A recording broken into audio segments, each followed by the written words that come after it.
growing cluster of other bars and restaurants. Mostly, I would say it's the synergy.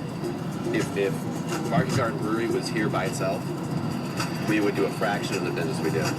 But because there's Great Lakes across the street, there's lots of great restaurants, bars, coffee shops, art galleries, candy stores, all this kind of thing.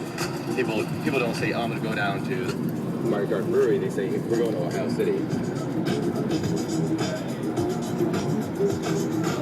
And it's not just a nice place to visit. Ohio City is home to a growing number of residents who are hyper-dedicated to this neighborhood. And that dedication is creating some entrepreneurial energy that's borne some surprising fruit. It started with residents like David and Jen Hovis and their sons, Graham and Baxter. Hey, Grandma, did you turn up the water? And don't drink from it. Graham, no, never. Don't drink from those hoses. Mom, you have a pill bug. It's rolled up. It's rolled up? What are you going to name it? I don't know. Billy?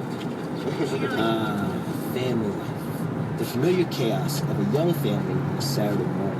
Now, we're just a few blocks from the Market Garden Brewery, in front of the Hovis' beautifully restored home. Jen, who's a doctor at a local hospital, and David, who's an engineer, stumbled upon it several years ago.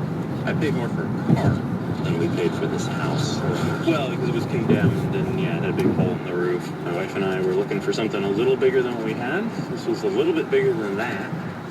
But we fell in love somehow with it. They also fell in love with Ohio City and its urban liveliness. The Hovises and another couple, Joel and Molly Limbiscus, were part of a whole wave of young professionals who moved here.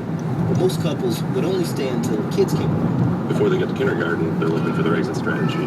What suburb has a good enough school system and has the amenities I want? Of course, it isn't just here, it's all over the country. And when you have kids, your needs shift. I myself moved out of a great funky little neighborhood into a very quiet, subdued, boring subdivision because there was a great school for my kids there.